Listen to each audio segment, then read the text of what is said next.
This is the Hard Thing Podcast. Today, we're overcoming.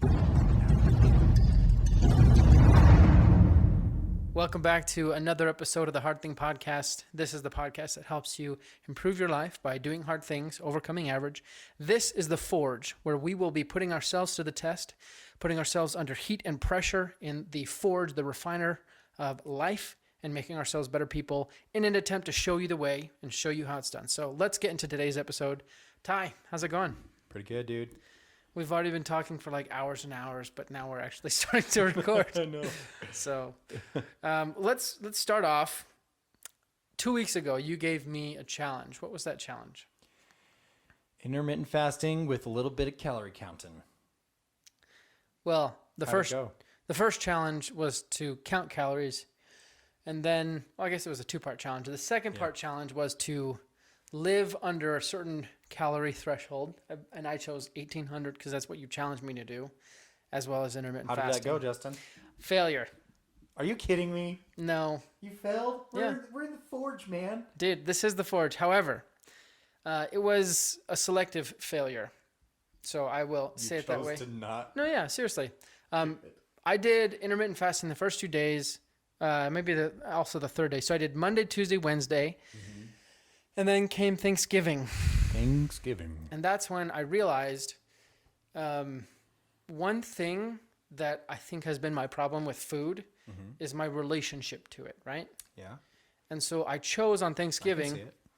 instead of making food something that would make me miserable, I said, you know what? I'm going to deliberately choose today to not worry about it, focus. And you're laughing because it sounds like an excuse. He's like, I'm not going to let food make me hungry. I'm going to eat it. No. But it was, at least the way I was viewing it, it was making me feel left out, that I couldn't partake in kind of the joviality of the holiday.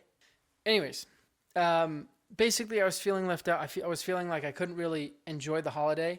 And for me, it was more important to enjoy the holiday, especially because I decided to continue this challenge past the 2 weeks. Does that make sense? So, Oh, so you're still doing it? come Friday, yeah, Oh, well, I'm still to doing me, it. that is not a failure. Okay, no, but it is because come Friday, I again did not do intermittent fasting. I chose not to do that. Basically, with this, You did the calorie counting, though. calorie counting under 1,800. But again, even with that, I wasn't super strict. Like, I think one day I went up to 1920. Okay, yeah. And I'm also instituting it where I kind of, the app that I use allows you to input your workouts. And I'm estimating on a lower budget of the calories. So if I like did boxing for 30 minutes, I'll put that in and that'll factor into how many calories. Do you know how many calories you burn when you box? The app says a bunch if you do it for an hour. I only did it for 30. The app says like 700 when you do it for an hour, which is a lot. Sounds like a lot. It is a lot. Yeah. But usually I do it for 40 minutes and then like a small ab workout. Again, I try and keep it on a lower threshold. Yeah. Anyways, so with that, I've taken this challenge for the intent of being more judicious with how much I want to lose weight, the fat that I want to lose, right? And putting my calories around 1,800. And I'm lenient with myself as far as what I eat, as long as it does the calories. And it's funny because I'm interesting and I try to ration it so I can feel full, you know? So I end up not eating a lot anyways. Like, I think I still have like 1,100 calories to go today. And To it's eat? Like, to eat. And it's like 7. See, dude? See what I'm saying? Okay. Your stomach is like, I'm shrinking. I don't need as much food. It's definitely true, but Yes. it's definitely still hard. Yes, it is hard. And it always is hard when you're refraining. For those of you who are listening, I looked it up on Google. In order to lose 1 pound of fat, there needs to be a calorie deficit of 3,500 calories. Obviously, that's not going to come in one day. That's going to come over the span of a week, right? And A calorie deficit of 3,500 calories? yeah, for 1 pound. A day? What does that mean? No. That means, Like, how do you apply that? so let's say normally I eat 2,500 calories a day, right? And my weight is maintaining.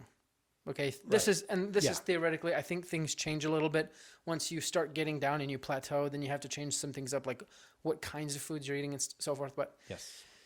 basically in 1 week, let's say in 5 days, just to make it simpler math, 5 days, you have eaten 12,500 calories, right? Right.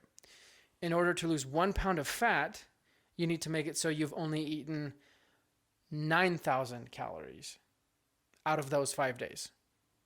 Does that make sense? So it's based off of 5 days? No, it's based off a week. I'm just putting 5 days for easy math. I totally zoned out. Basically, the point is around 3,500 calories Yeah. that you don't eat compared to what you normally do. Right. That will equal around 1 pound lost. Okay? Again, this is all around, and this is just basic Google search that I did, so it's not in-depth, peer-reviewed research. And also, we, go do your own research and don't listen to us. Make your own decisions. Also, tell us what you find. We'd really love to know. So reach Yeah, out to us true. on social media and in all the right places. Yeah, and what I will say is, I think, so when I first started doing calorie counting, I counted for about a week, I think, just a normal, what I was eating normally. And I think it was like 3,200 calories a day. And my body doesn't need 3,200 calories a day. Like that's, unless I'm like doing heavy Right. athletic whatevers, right? But like Right. I'm not. So anyway, lost my train of thought. While you're thinking about what you're saying, let me put a quick plug. With calorie counting, it's always important to make sure you also have the right macronutrients. And I'm talking about protein. So if you guys want to get an excellent deal on some protein, you can actually go to One Mission Nutrition. So go to allegiance.onemissionnutrition.com/the Hard Thing Podcast. You actually get a 10% discount on all the proteins, and you actually help the podcast, which is awesome. We actually want you to do that because we love it. But anyways, Ty, back to you. What was your thought? Yeah, guys, go get some protein. That's my thought. But okay. Just kidding. So I remembered.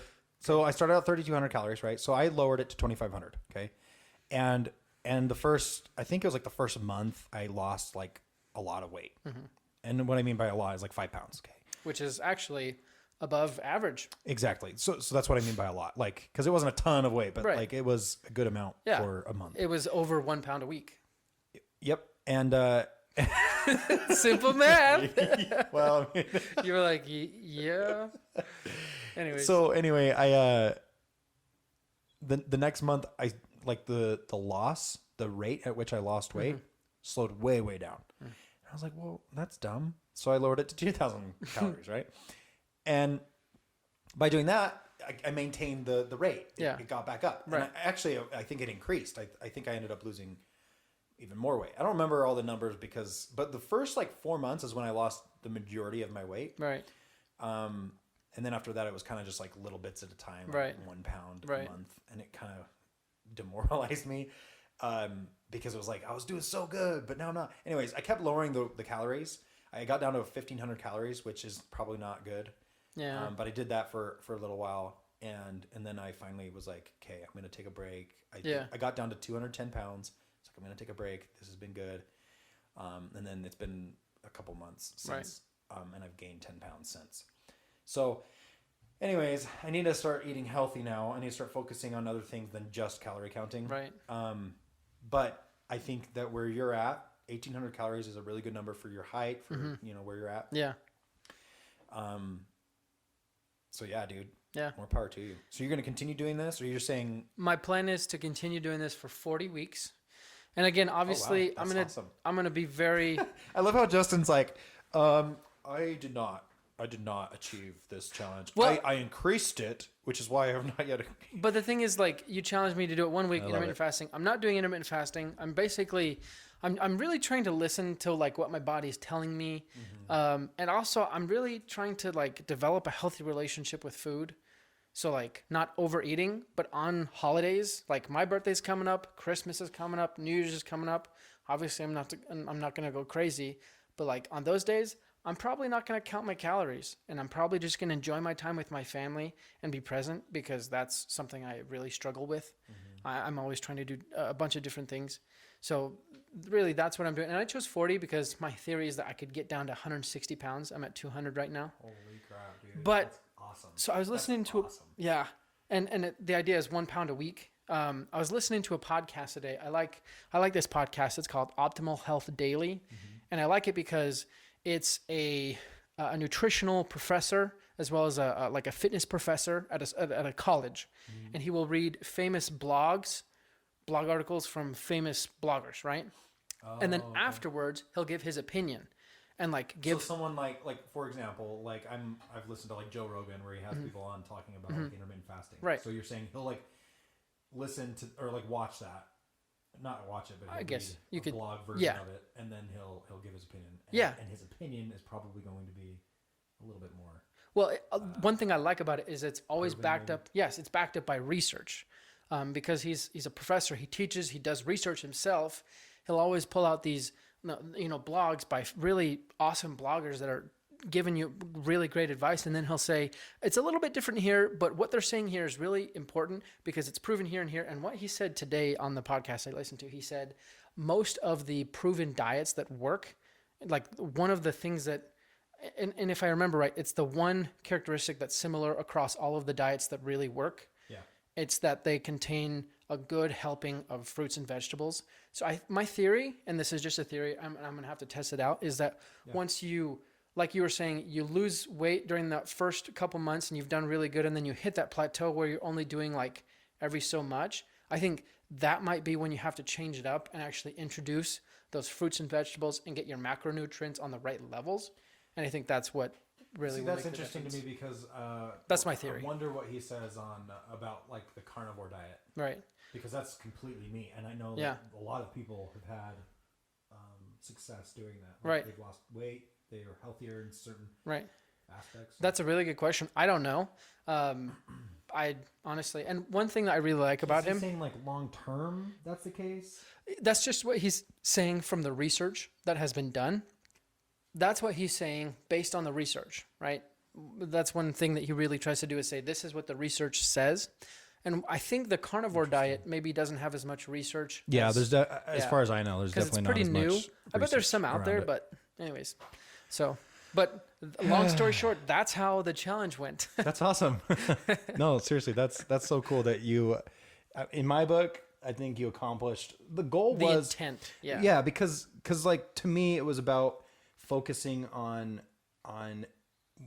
because I guess for me, when I started doing calorie counting, that's when I realized, man, I'm eating so much food that I don't even need. Yeah. I'm just eating excess food. And I always ate it because, when you're growing up, you're a growing boy. You right.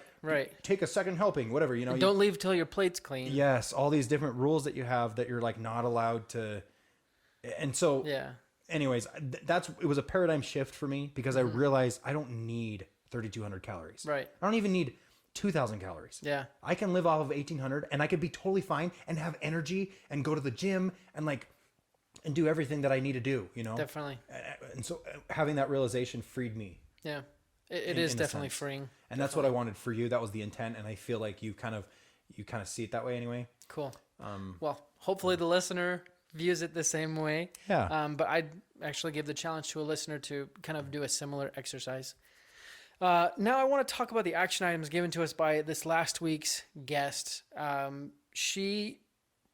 The action items she gave us were to prep for the next day. So that means, write down your to-do list or your goals for the next day, right? And then do the hardest things first out of those. And then wake up every morning and eat a gratitude sandwich. Basically, think of 3 to 5 things that you're grateful for.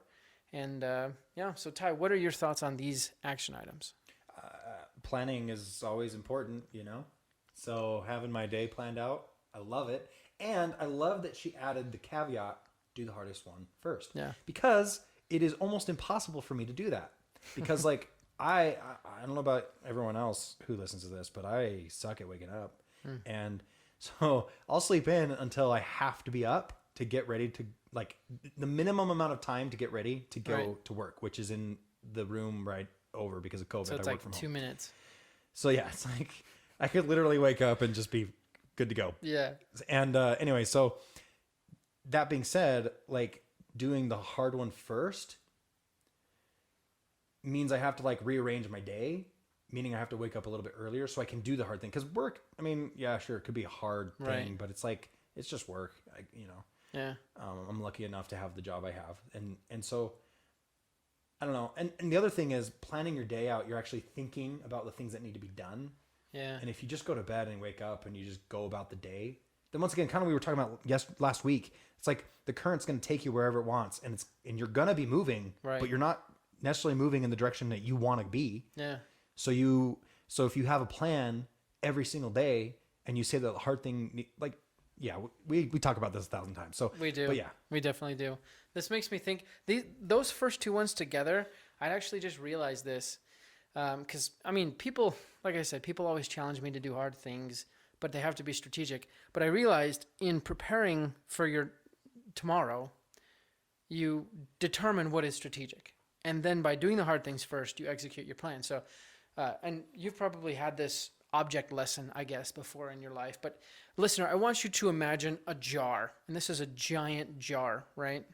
This is a jar about the size of a toddler. Right, it's a big. Right now, Justin's arms are probably 4 feet apart. Yeah, it's a big just jar. imagine. It's a big jar. A big jar. Okay, and then I want you to fit as many baseballs, as many golf balls, and as many marbles into this giant jar. Any sand or no? Well, I guess sand, but let's just stick with the 3. Okay. But basically, the idea is if you put in the baseballs first, and then the golf balls, and then the marbles, you can fill significantly more volume than if you start with the marbles and then the golf balls and then the baseballs, right? We've all seen this object lesson. You put the most important things in there first. So the key then, when you are planning your day tomorrow, you don't plan the hardest things. I'm going to say that again. You don't plan the hardest things. You plan the most important things. And then of those most important things, the things that really matter, right? Remember how Mike Sesniak says, he's a previous podcast guest, doing things doesn't matter unless the things you do matter, right? So plan important things. And then of those important things, and with important, I would add the caveat, moves the needle, whichever way you're trying to go. Of those important things, the next day when you wake up, do the hardest one first. That's how you do that. Because I'd always wondered, like, if you do the hardest thing first, how do you make sure you're doing like important things? Because I could go run a mile, but what if what I really need to do is like fold laundry or whatever, make my wife's birthday cake, or odd examples like that. You know what I mean? Yeah. So that's my thoughts about those two. Sweet. Any thoughts about the gratitude sandwich, my friend? Man, I need to be better about being grateful. I just think it's important all around. I mean, there's so many studies that show why gratitude is important. And anybody listening, you can go on Google and be like, why is gratitude important? And it will give you all sorts of reasons. Yeah. And like, really, it just comes down to mental health. Yeah. I mean, that alone, it's going to affect you in that way. If you're focusing on things that you're grateful for, that you're happy for. Yeah. I would say it works more like vitamins than it does like medicine. If you are clinically depressed, right? If you find yourself in a gulag and you start being grateful, it might help, but it's not going to cure your problems. But before you find yourself in problems like that, if you practice habitudes of gratitude or habits of gratitude, Habitudes of gratitude. that was whatever. Habits of gratitude, it will help you stay insulated from the darkness around you that can creep in. Right. And so I would also make 2 encouragements right now. One, I would encourage you to look up the hashtag on whatever social media account you use. Look up the hashtag Give Thanks. This comes from an initiative from the Church of Jesus Christ of Latter-day Saints this last week, just to flood social media with gratitude.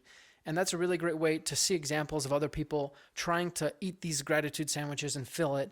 I'd also like to encourage you to go listen to the book Happiness Advantage, where you can do better things in your life because you're happy. And actually, if you want to get a free copy, a free audiobook of the Happiness Advantage, you can actually go to audibletrial.com/thehardthingpodcast. Doing that starts a free 30-day trial for you, where you can get other audiobooks at a discount. And obviously you get this free audiobook. I would recommend the Happiness Advantage.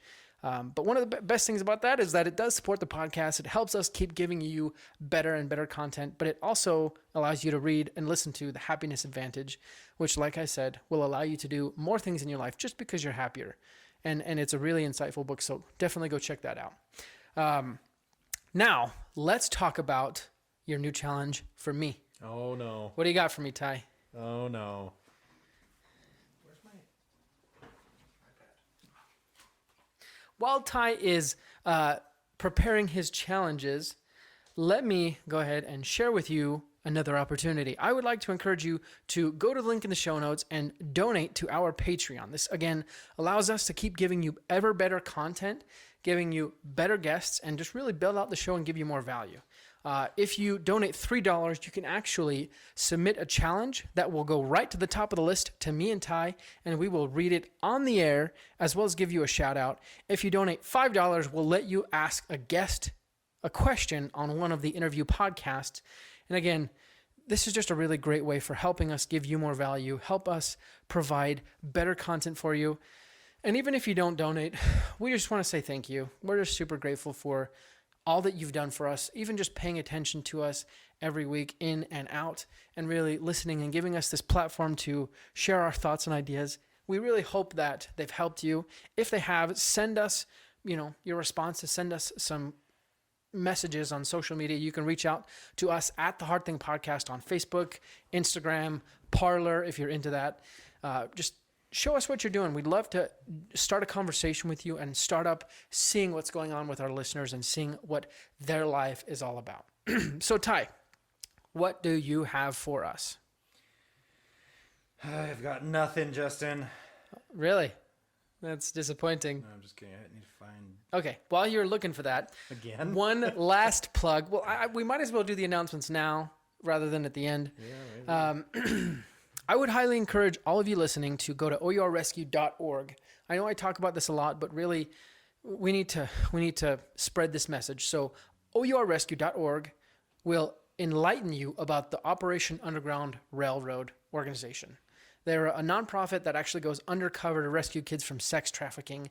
It's a tremendous, tremendous thing that they do. They've taken on, it's like Atlas. They're holding their world, the world of these children on their backs, but they're shouldering the burden, and we can help them do that. They rescue kids all over the world. I get texts all of the time saying that operators in South America are preparing an operation to rescue a handful of kids and put perpetrators behind bars. They're doing really important things, because I know all of us can think of children in our lives that we really would hate to see something bad happen to. So with that in mind, I would encourage you to, one, help us raise $1,000 for Operation Underground Railroad. So go to GoFundMe.com/overcoming-average and donate some money there. All of that money will go straight to OUR and help them fund missions. 80% of what they receive goes straight towards helping them fund missions to rescue kids. Or just donate some money on ourrescue.org. You can become an abolitionist, which means you want to abolish slavery, which is alive and well. We want to get rid of that. So donate $5 a month to ourrescue.org and help abolish slavery. Whatever you do, just make sure you get involved. Sorry for the long announcements. Ty, what do you got for us? Number 1, Justin. Okay. Find a way to do 1 hour of volunteer service. We're going to do the run 2 miles every day. We're going to get you to do that one. Maybe when it's summer. It's going to happen. Maybe when it's not summer. Maybe when it's cold. To go on 4 separate hikes. 4 separate hikes? That's easy. It's also a physical activity. Yeah, dude, because I love them. Love the physical activities.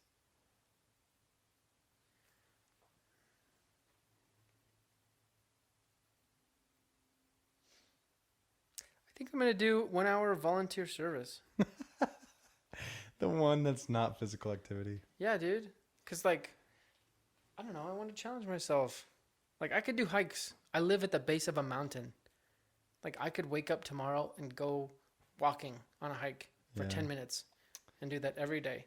Yeah, well, you wouldn't go backpacking. We are going backpacking on the 18th. Yeah. So, okay. I have chosen to do 1 hour of volunteer service. And if any of you have any ideas for me, I'd love to hear them. Reach out to me again at The Hard Thing on Facebook and Instagram and Parler. Again, if you're interested in that. Ty, where can people reach out to you? Crockett Ty, Instagram. That's it. Cool. Thank you guys again for listening to the show. We really appreciate it. Keep doing hard things, because every time you do,